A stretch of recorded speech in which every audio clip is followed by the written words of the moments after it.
अक्सर तुम्हें ऐसा लगता होगा कि जब पेपर देते हैं तो क्वेश्चन नहीं बन रहा है, बट जैसे एग्जाम हॉल के बाहर आएंगे वही क्वेश्चन बनने लगता है, घर पे आके वो पेपर सॉल्व होने लगता है।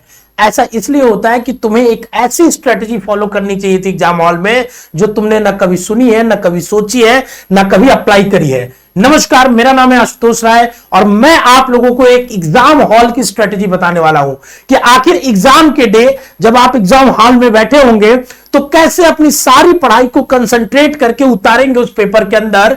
और ये स्ट्रेटेजी अगर फॉलो किया तो तुम्हारा क्वेश्चन आता हुआ भी तुम सही करके आओगे, नहीं तो तुमसे अक्सर गलती हो जाएगी और उसका नाम सिली मिस्टेक दे जाओगे। देखिए, सबसे पहली बात यह है कि पेपर जब भी आपको देने जाना है, आपके पेपर बहुत नजदीक है, आप ठीक है ना, तो बहुत कामनेस के साथ देके जाना है। ठीक है, तुम्हारे अंदर ये एंजाइटी नहीं, ये मत सोचो तुम्हारा ही पेपर है, हजारों लाखों बच्चों का पेपर हो रहा है और उस दिन वो सारे बच्चों की सेम फीलिंग है। जो टॉपर होगा वो भी, जो लोअर होगा वो भी, या जो जितना नंबर पाएगा सबके अंदर सेम फीलिंग आती है। तो ये माइंड में रख के जाओगे कि सब सेम ग्राउंड पे है तो तुम्हारे अंदर कामनेस आएगी। दूसरी चीज जो बहुत इंपॉर्टेंट बताने वाला हूं मैं आपको, जब एग्जाम हॉल में आप अंदर बैठेंगे पेपर देने के लिए, सबसे पहले स्टार्ट विथ ठीक है ना, स्टार्ट विथ सबसे जो आसान है, सबसे जो इजी है, ठीक है ना, उन सब्जेक्ट से स्टार्ट करना होगा। जैसे 9th में आप चाहो तो तुम्हारा हिंदी से स्टार्ट कर सकते हो, सोशल साइंस जीके से स्टार्ट कर सकते हो, तुम्हारा अगर साइंस भी आसान लगता है तो तुम साइंस से कर सकते हो, इंग्लिश से भी कर सकते हो। तो तुम्हें कभी भी हार्ड जो सेक्शन है या हार्ड सब्जेक्ट्स है, जैसे मैथ जनरली बच्चों के लिए हार्ड लगता है, इंग्लिश भी कई बार हार्ड लगता है, तो उसको सबसे पहले नहीं करना है, उसको सबसे लास्ट में करना है। यह स्ट्रेटेजी आपके लिए इतनी असरदार होगी, आपको लगेगा सर करना तो है ही, पहले कर ले लास्ट में कर ले, क्या फर्क पड़ेगा? बहुत फर्क पड़ेगा। क्योंकि अगर शुरू में ही तुमने अगर 10 मिनट में 20 सवाल लगा लिए तो तुम्हारे अंदर जो एग्जाम हॉल में कॉन्फिडेंस अपने आप लेवल अप होगा वो तुम देखोगे और तुम्हें हर सवाल में दिखते जाएगा। नहीं तो अगर शुरू में ही तुम्हें इस शुरुआती 10 क्वेश्चन 10 मिनट तक नहीं आए तो तुम डिप्रेस होने लगोगे और आता हुआ क्वेश्चन भी गलत करके आओगे। तो ये सबसे पहली चीज है। दूसरी चीज है ओएमआर फिलिंग का। ध्यान सुनिएगा, बहुत ध्यान से आपको ओएमआर को भरना है। अब ओएमआर भरने की सारी जानकारी तो हमने अभी तक आपको बताई है, बोलोगे तो एक और वीडियो बना के बता देंगे कैसे ओएमआर भरना है, क्या चीज है। यहां सब्जेक्ट से रिलेटेड ओएमआर फिलिंग की स्ट्रेटेजी है कि आपको जब भी एक सेक्शन, मान लीजिए मैं 9th का एग्जांपल लेके आपको बताता हूं, ठीक है ना, हमारे सामने 5 सेक्शन है, ठीक है ना, 20 क्वेश्चन मान लीजिए मैंने हिंदी के चालू किए करने और शुरू में करने लगे। सबसे पहले हम पेपर पे टिक करके 20 के 20 सवाल कर लेंगे, ठीक है ना। कुछ बैल बुद्धि मतलब यूट्यूबर्स हैं जो टीचर कहने के लायक भी नहीं, वो कहते हैं कि पेपर पे टिक मत करना है। पेपर पे आप चाहो तो टिक कर सकते हो, रफ कर सकते हो, कुछ भी कर सकते हो, पेपर तुम्हारा है, तुम्हें मिलेगा, लेके आना है, ठीक है। तो सबसे पहले हम 20 के 20 क्वेश्चन टिक कर लेंगे और फिर हम क्या करेंगे, 20 क्वेश्चन को एक एक देख के ओएमआर भरना चालू करेंगे।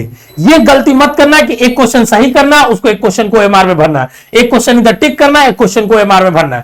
इससे टाइम का लॉस होता है बाबू। आप कैलकुलेट कर लेना कि एक साथ 20 भरने में और क्वेश्चन कर करके भरने में कितना समय लग रहा है, दोनों में कैलकुलेट कर लेना। साइंटिफिकली प्रूवन है कि यह स्ट्रेटेजी सबसे इंपॉर्टेंट होती है कि एक साथ एक सेक्शन को हम भरेंगे, ठीक है।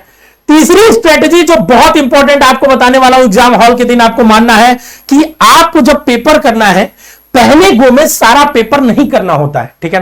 आपने सब्जेक्ट उठाया, सबसे जो कमजोर था, मतलब सबसे जो आसान था, ठीक है ना, उसको करना, उसके क्वेश्चंस करना चालू किया, ऐसे करना चालू किए। पहले गो में पहली नजर में जिसका आंसर तुरंत आ जाए दिमाग में, देखते ही क्वेश्चन, वही क्वेश्चन को टिक मारना है और उसी क्वेश्चन को फिर पूरे सब्जेक्ट के साथ उसका ओएमआर बनना है। जैसे मान लो मैंने साइंस शुरुआत की, ठीक है, पहले गो में मैं देखते क्या क्वेश्चन टिक मार देगा, 13 क्वेश्चन एग्जैक्ट मैंने मार लिया टिक, ठीक है। 3-4 ऐसे क्वेश्चन थे जिसमें हल्का डाउट था, मुझे 1-2% का डाउट था। उन क्वेश्चंस के सामने हम बस गोला घेर देंगे, उन क्वेश्चन के नंबर के आगे हम गोला घेर लेंगे, टिक उसमें भी मार लेंगे, टिक मारेंगे या हल्का सा निशान कर लेंगे कि कौन सा आंसर हमें लग रहा है, ठीक है ना, बट उसको अभी ओएमआर में नहीं भरेंगे।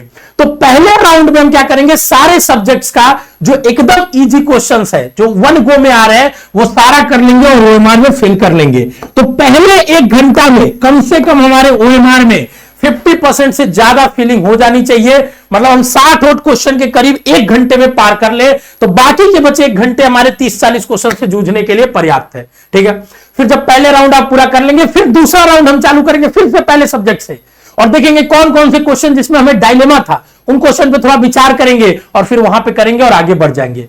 कोई भी क्वेश्चन अगर 1 मिनट से ज्यादा तुम्हारा लेता है, तुम्हें भले लग रहा है कि अभी आ जाएगा अभी आ जाएगा, उसको वहीं पे छोड़ के अगले क्वेश्चन में बढ़ जाना, उसको नेक्स्ट राउंड में करेंगे।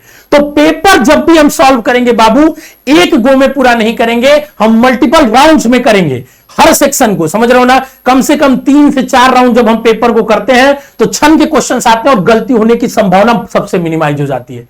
ये सब मैं क्यों बता पा रहा हूं? क्योंकि हमने पेपर दिया है, हमें पता है पेपर कैसे देते हैं। हर साल बच्चों का पेपर हम लोग साइकोलॉजी स्टडी करते हैं और यही सब गलतियां आप करते हो। ये चीजें आपको नहीं बताई जाती है कहीं भी। फालतू की बातें, डांस गाना यही सब कराया जाएगा, ठीक है। नचनिया नहीं बनाना ना आपको, हमें उसके लिए अलग चैनल है, वो गलत चीज नहीं है। आप डांस करो, रील बनाओ, कुछ भी करो, ठीक है। बट आपका ये एजुकेशनल चैनल और यहां पे आपको पढ़ाना मकसद है हमारा, और वही हम लोग यहां कर रहे हैं, ठीक है। तो ये चीज को आपको फॉलो करनी है बाबू, 3 स्ट्रेटेजी को। कि पहली चीज मैंने बताया, स्टार्ट विद द सबसे इजी चैप्टर, उसके बाद ओएमआर में सब्जेक्ट्स कैसे भरना होगा, और तीसरा मैंने आपको बताया कि कई राउंड्स में पेपर को करना होगा। बोनस स्ट्रेटेजी आपको देके जा रहा हूं बाबू, बोनस स्ट्रेटेजी ध्यान से सुनना, ठीक है ना। बोनस स्ट्रेटेजी ये है आपके लिए बाबू, ध्यान सुनिएगा, कि पेपर जब भी आपको मिलेगा पूरा कामनेस के काम करना। जैसे तुम थोड़ा अपने अंदर शुरुआती दिनों में कॉन्फिडेंस, मतलब शुरुआती 10 मिनट बस कॉन्फिडेंस बना के रखना, फिर देखोगे सारे बच्चों को लगेगा यार ये तो लगातार सॉल्व कर रहा है, तो तुम्हारा और कॉन्फिडेंस बूस्ट होने लगेगा। तो कॉन्फिडेंस और कामनेस पेपर में बना के रखना है बाबू, उसके बिना नहीं काम चलने वाला है, ठीक है। क्योंकि सावधानी हटी दुर्घटना घटी, ओएमआर तो सही से भरना ही है। अगर ये स्ट्रेटेजी तुम एग्जाम हॉल में करके आओगे तो तुम्हारा 10 से 20% इफिशियंसी जरूर बढ़ जाएगा, किसी भी स्तर पे हो। नहीं तो तुम्हारा जो इफिशियंसी घटेगा वो बाद में तुम्हें लगेगा यार आ रहा था वहां गलत हो गया। तो ये गलती तुम नहीं करोगे। जो भी मैंने सारी चीजें बताई है तुम्हें उसी को फॉलो करना है, ठीक है। और कमेंट बॉक्स में मुझे बता दो कि तुम किस जिला से आ रहे हो बनारस, और क्या तुम एक्साइटेड हो हमारे से मिलने के लिए। हम लोग तुमसे मिलेंगे बीएचयू के मेन गेट पे, ठीक है। जब पेपर दे के आओगे वहां से तो 10 बजे हम लोग तुमसे मिलेंगे वहां पे पेपर देने आने के बाद। और बाकी 25 तारीख को आप ऑफलाइन मॉक टेस्ट भी देने आओ क्लास 9th के लिए। मिलते हैं अगले सेशन में। अगर कोई मन में डाउट है, कुछ अभी इस मोमेंट पे जानना चाहते हो तो कमेंट बॉक्स में बता दो, अगले वीडियो उस पर लेके आऊंगा। All the best, love you मेरे प्यारे बच्चों। 4 गैप देना है, खुद में कॉन्फिडेंस रखो।